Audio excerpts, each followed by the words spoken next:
Hello, everybody. It is time for the Wednesday comment review video. This is where I will discuss last week's YouTube comments, give some analysis, and be on my way. So this is some people's favorite video of the week because I just get to shoot the shit, talk about YouTube comments, and it's relatively a good time. Lots of fun and exciting things await. If you're new to this channel, you really should subscribe because I do think big things are coming soon, which is really nice. So you want to make sure that you're in the loop and subscribed, and of course like. And if you want to be in one of these videos every Wednesday, comment something nice, productive, or you could be a troll. I don't, sometimes we feature some of our favorite trolls as well. So just have fun, go for it. We start today with Benjamin Wiseman saying, the social aspect of Digimon is one of the best parts as long as you don't have toxic people in your locals or online. I'm glad you got that fulfillment from your Twitch stream. Thank you.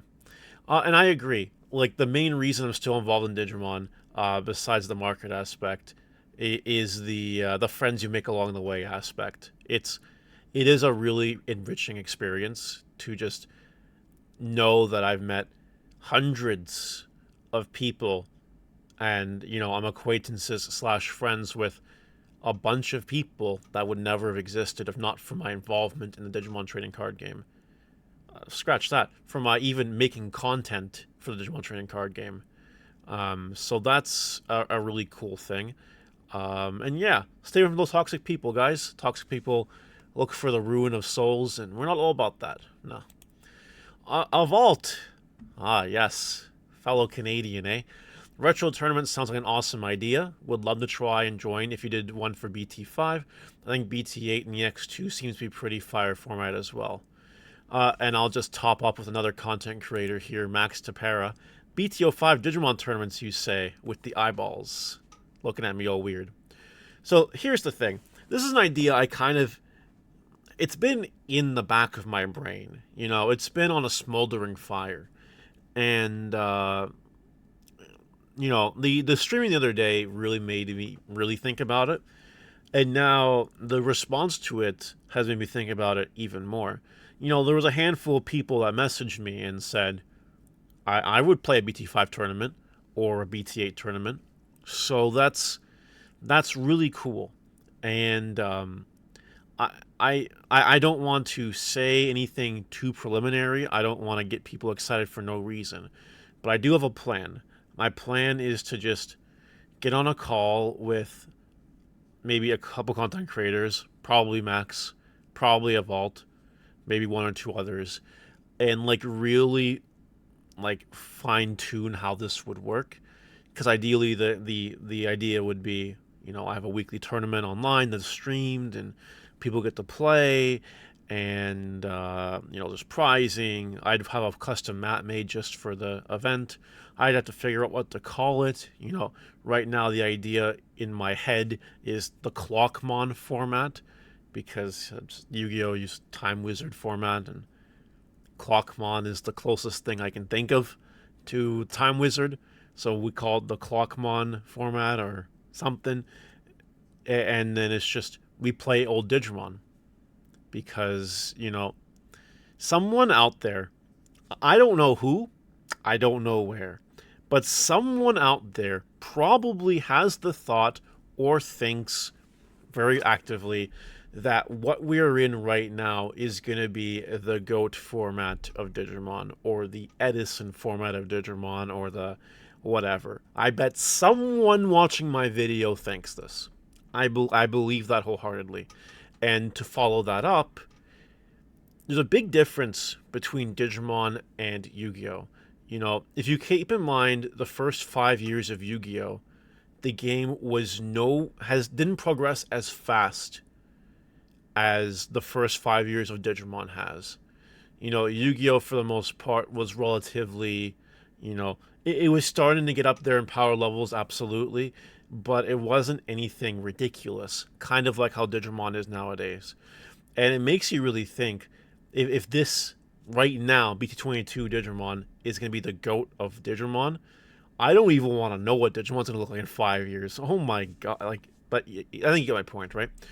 I think that the good old times of Digimon were before BT9. That is my opinion. Um, and if you want to make an argument for like Edison, maybe BT13, BT12, before BT14 came out and started warping the game with Aces, Fenrilugamon, and all this shit. That's my opinion. And I'm gonna so it's in my brain. I might do something with this. I would love to hear your opinions in the comments. And if there's any content creators watching this video that want to just sit down and have a chat about it, I'm down. Maybe we'll even live stream it if we can get everyone on the same page at the same time. So be prepared. Spent a lot of time on these two comments. Let's move on here. Latin Rock Guy, thank you for the defense of needing Promo Orisa. There have been so many people saying it's not even that good of a card, and I'm always like, yes, it absolutely is, LOL. I know it's mostly cope because of how expensive and accessible the card is, but I'm glad to hear you defend its use. That's because you need it. Now, there's someone down here saying you need a guaranteed 4 of any puppet list. 4 might be a bit extreme. 2 to 3 is the sweetest of the spots. But to omit the card completely from your deck at this point in time, with the current support we have, I think would be a mistake. Yeah. Ben Dean. The reprint for Promo Flame Dramon has already been announced. It's been in the billion LM pack in October. I'm aware. That's kind of why I made a little hint of that in my one video, my Market Watch, where I talked about it. Although it was one of those comments where I thought I was being obviously sarcastic, but I might not have. Apparently that's a problem I have. So, yes, we know it's getting reprinted. It's a great thing. Well, that's one too many. Rizvi. We think Medieval Galmon might go down more down, question mark, even as one of it answers so many counters to my deck, but aside stubbornness wanting to not use it, it's also still pretty pricey. It will go down in price. You gotta wait till December, but it will go down in price. And if you need any proof, look at Death X, look at Ruin Mode, look at BT13 Galmon. All these high level staple like cards, 2 of them being on plays, Ruin Mode not really. These are all cards that were expensive but have come down because of reprints. Ruin Mode hasn't come down much. Like, it used to be a lot higher than it was. Ruin Mode needs another reprint or 2 to really drop it. And the same with Medieval Galmon. It will start to really drop in December. And then as more and more reprints happen, it's more and more available. And as power creep even happens to the game, it'll drop in price. Because let me tell you something. Medieval Galmon is not going to be the GOAT, so to speak, forever. Maybe in a year from now, Medieval Galmon's a bad card. You know what I mean? Like, that's a world we live in. It's crazy. PC and Diaz. If I said that wrong, I'm sorry. I used to be someone that would create all kinds of decks. Now I just focus on a core rotation of 8 or so. And when they continue to get support, I use them. If not, then I continue to run them regardless if they're meta or not. I love the game and playing it, but I've turned out towards being more of a budget player. It's a really cool idea, and I know people that do that in a lot of card games, so it's not even that far-fetched. It's a really wholesome thing to do.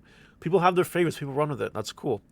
But I also believe you wouldn't want to buy any more decks because the prices of the games are kind of ridiculous. So I support this 100%. I think it's a great way to do things. For real. Shadow Takamiki.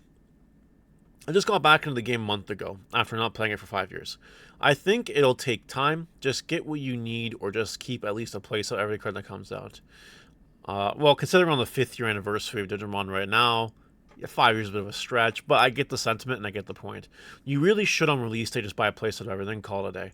And whatever you use, whatever you don't in your binder. And if you really ever don't use it, then trade it away or sell it or something. I think that's a reasonable thing to do. Oops, all Agumon says, I would listen to the Mario podcast. I have plenty of time to add another one in my playlist. Yes, the daily Mario podcast, which might happen one day, depending on what happens with the online client and Digimon and all this stuff. Definitely a thing that could happen. Something I definitely want to try at some point. We will see what happens with that. Blast Off Bobby. Set is a lot of fun for what it is, talking about BT22. Not meta defined by any means, but good fan favorite cards in both Tamers and Digimon. Any fans of the game it's based off of will enjoy this set. This is one of my favorite sets in a long time. I would be cautious to say it's not meta defining by any means. There will be some meta implications by this set. Now, I don't think the best deck of the format is going to come out of this set, but I do think there are going to be decks in this format from the set that will blow you up and blow you out of the water. Like, Galaxy is cool. Really, really cool stuff. The CS pile is definitely something there. Hell, I've been really enjoying Eaters, to be honest. I think there's really something there. Anyway, it's not gonna be BT16. We never thought it was gonna be, but it's gonna be fine. Absolutely. Next, we have Soul Brother 888. What are your thoughts on the main tamer of the Eater deck, Akemi Pseudo? He's obviously designed for the deck, but he's actually competitively good for the deck. If you're watching this after watching my Eater video yesterday, then you know my answer. If you didn't watch my Eater video yesterday, you should watch it, because I do answer that question. So, go watch that video. Vindy Zwartz says, show us your Digimon collection. That'd make a good video. I should one day. Yeah, I should. And last, Tachibana Tengoku. This is one of those times you should grab the pre-sale. Or like within the first 48 hours of release. Single prices are extremely low compared to what they likely will end up being. We don't even have a single super over $5. Even takes a 9 when multiple people call the dog shit set. Have multiple over 5. This won't last long. And if you've seen the market, you know that this comment aged pretty well. Now, I'm a big advocate of buying things on release day, because that is when they'll be their lowest. However, we're noticing a trend where more and more certain super rares and secret rares sometimes, even on release day, bounce right up in price. And you might think to yourself, but why? Why so quickly? Well, because everyone's doing it. Everyone is getting smarter, right? I'll give you an example of this. A long time ago, back when BT4 came out, I covered it on Market Watch back then. The pre-sales, there was BT5, sorry. The pre-sales back then were ridiculous. Pro Play Games was selling Super Rare Chaos Gallantmons for $60. Well, enough people said, this is horseshit. Like, straight up, enough people said that. And now, we've evolved to the point where we don't have $60 Super Rare pre-sales anymore, because that was ludicrous, and people caught on real quickly that was ludicrous and stupid and greedy and malicious. And Pro Play Games wasn't the only one doing it, by the way. Other stores were, because they thought at the time they could get away with it. But that was not the case. This is a new card game thing, and this is a big thing in Bandai games. Let's look at Gundam right now. People have evolved. We don't do $6 pre-sales anymore. I think people are also evolving to the point where they are buying things on release day, but very quickly. To the point where even sometimes later in release day, the afternoon later, all of a sudden it is more expensive than what it was. But why is that? Because the demand is outweighing the supply, which means one of two things. Either more people are playing Digimon, or less people are opening product. And there's actually evidence to support both theories if you look at store data, and if you even look at TCG player sales. You know, sometimes it's one way, sometimes it's the other way. So as things change, you know, might it be okay to buy singles Thursday at 11 p.m.? Sure. You know, Friday morning is definitely the sweet spot, in my opinion. Has been for a long time, and will probably always will be the sweet spot. But this could change and could be impacted by future patterns and future players and future product releases. You know, if we end up with a really short print set with a BT16, well, you're going to have to wake up fucking early or buy things Thursday night. You might have to do that. But if we continue to have product dumps like we're having now, as long as stores are opening the sets to the point where they can crack singles, it's probably going to be okay. So I hope that kind of made sense. that's a really, really short version of a longer speech I want to have one day on this channel. So there is just a little bit of a snippet, a little something there. What do you guys think about today's video? Let me know in the comments, and I will see you later. Bye!